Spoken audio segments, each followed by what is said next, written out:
HMDA మాజీ director Shiva Balakrishna remand రిపోర్టులో కీలక అంశాలు వెలుగు చూశాయి. మొత్తం 45 పేజీల రిమాండ్ రిపోర్టును ఏసీబీ కోర్టుకు సమర్పించారు అధికారులు. బాలకృష్ణ విచారణకు ఏమాత్రం సహకరించడం లేదని ఏసీబీ అధికారులు ఆరోపిస్తున్నారు. శివబాలకృష్ణకు సంబంధించి 18 ప్రాంతాల్లో ఏసీబీ సోదాలు చేసినట్లు వెల్లడించారు. భారీగా ఆస్తులు గుర్తించడంతో పాటు 50 ప్రాపర్టీస్ డాక్యుమెంట్లు స్వాధీనం చేసుకున్నామన్నారు. 4.9 కోట్ల స్థిరాస్తులు, 8.2 కోట్ల చరాస్తులు ఉన్నట్లు విచారణలో తేలిందన్నారు.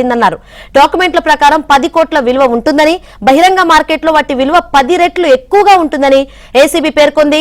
బాలకృష్ణ నివాసంలో గోల్డ్, సిల్వర్, వాచ్లు, ఫోన్స్ తో పాటు 8.2 కోట్లకు విలువ గల గృహ ఉపకరణాలు ఉన్నట్లు గుర్తించారు ఏసీబీ అధికారులు. అలాగే పలు ఇన్ఫ్రా కంపెనీల్లో ఏసీబీ సోదాలు నిర్వహించింది.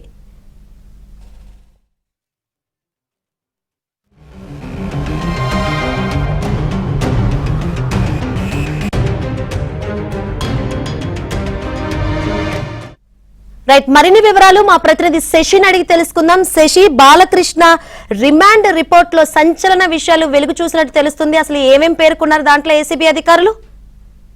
హెచ్ఎండిఏ మాజీ డైరెక్టర్ శివబాలకృష్ణ నివాసం మీద ఏసీబీ అధికారులు సోదాలు చేసిన తర్వాత ఆయన్ను రిమాండ్ కూడా తరలించారు. ప్రస్తుతం రిమాండ్ రిపోర్టు వెలుగులోకి వచ్చింది. రిమాండ్ రిపోర్ట్ లో పలు కీలకమైనటువంటి అంశాలను ఇటు ఏసీబీ అధికారులు పొందుపరిచారు. సుమారుగా 45 పేజీల రిమాండ్ రిపోర్ట్ ను ఇటు న్యాయమూర్తికి సమర్పించినటువంటి సందర్భం అయితే ఉంది. ఇందులో చాలా అంశాలు పేర్కొన్నారు.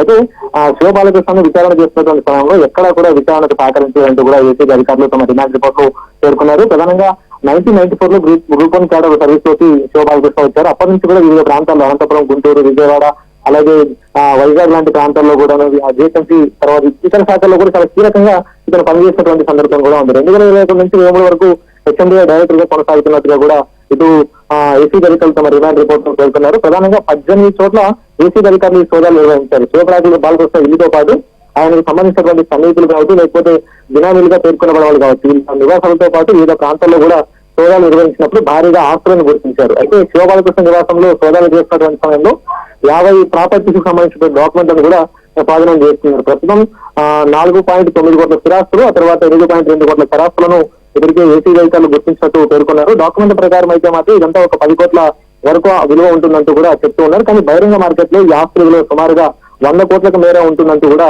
ఇప్పటికే చెప్పడం కూడా జరుగుతుంది. మరోవైపు వివిధ ప్రాంతాల్లో ఫ్లాట్లను కూడా ఏసీబీ అధికారులు గుర్తించారు. పుప్పాలగూడలో, ఆ తర్వాత సోమాజిగూడలోను, షేర్లింగంపల్లి, ఆ తర్వాత మల్కాజిగిరి, చేగల లాంటి ప్రాంతాల్లో కూడా ఆ ఫ్లాట్లను గుర్తించినట్టుగా తెలుస్తుంది. అలాగే నాగర్ కర్నూలులో 12.13 ఎకరాలు, చేగల, అబ్దుల్లాపూర్, భువనగిరి, యాదాద్రి, జనగామ, సిద్దిపేట లాంటి ప్రాంతాల్లో కూడా భూములు, అత్యంత విలువైన ఫ్లాట్లను కూడా గుర్తించినట్టుగా తెలుస్తోంది. మొత్తం 99 లక్షల నగదుతో పాటు 4 కార్లు, తర్వాత వాచ్లు, ఖరీదైనటువంటి వాచ్లను కూడా ఇటు ఏసీబీ అధికారులు గుర్తించారు.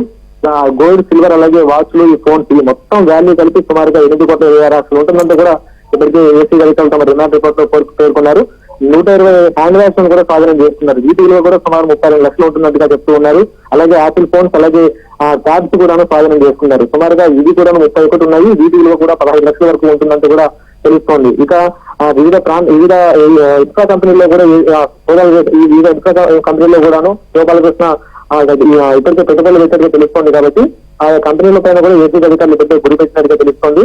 వారి కంపెనీల పైన కూడా ఇప్పటికే సోదాలు చేసినట్టుగా అంశాలను కూడా రిమాండ్ రిపోర్ట్ లో పేర్కొంది. అలాగే ఉప్పల్తో పాటు మరోవైపు హిమాయత్ నగర్ లో కూడాను వారి బంధువులు కూడా ఏసీబీ అధికారులు సోదాలు చేసినట్టుగా పేర్కొన్నారు. 155 డాక్యుమెంట్స్ తో పాటు 4 పాస్బుక్లను కూడా స్వాధీనం చేసుకున్నారు. మొత్తం 20 ఎల్ఐసి బాండ్లను కూడా స్వాధీనం చేసుకున్నారు. గతంలో ఐటీ అధికారులకు సమర్పించినటువంటి రిటర్న్స్ ఏవైతే ఉంటాయో వాటిని కూడా స్వాధీనం చేసుకున్నారు. ఈ అంశాలన్నింటి కూడా రిమాండ్ రిపోర్ట్ లో పేర్కొన్నారు. 4 పాస్బుక్ తో పాటు అలాగే బ్యాంక్ లాకర్స్ కూడా స్వాధీనం చేసుకున్నారు. సో బ్యాంక్ లాకర్స్ కూడా ఓపెన్ చేయాల్సిన అవసరం ఉందంటూ కూడా ఈ అంశాన్ని కూడా పేర్కొన్నారు. అయితే ప్రధానంగా బినామీల పేరు మీద ఎక్కువగా ఆస్తులు కూడబెట్టినట్టుగా ప్రస్తుతం తెలుస్తున్నటువంటి అంశం కాబట్టి బినామీలను గుర్తించి వారి పాత్రను కూడా విచారణ జరిపించాల్సిన అవసరం ఉందంటూ కూడా ఏసీబీ అధికారులు తమ రిమాండ్ రిపోర్ట్ లో పేర్కొన్నారు. మొత్తానికి మాత్రం ఎక్కువగా బినామీ పేర్ల మీద ఆస్తులన్నీ కూడా కూడబెట్టినట్టు తెలుస్తుంది. ఆ దిశ కూడా దర్యాప్తు చేయాల్సిన అవసరం ఉన్నట్టు కూడా ఏసీబీ అధికారులు భావిస్తున్నటువంటి నేపథ్యంలో రిమాండ్ రిపోర్ట్ లో మాత్రం చాలా సంచలనమైన విషయాలు వెలిగిస్తాయి. సుమారుగా 100 కోట్ల మేర అక్రమంగా శివబాలకృష్ణ కూడబెట్టినట్టు ఏసీబీ అధికారులు స్పష్టంగా రిమాండ్ రిపోర్ట్ లో పేర్కొన్నారు. Shankari. Right, thank you Shashi.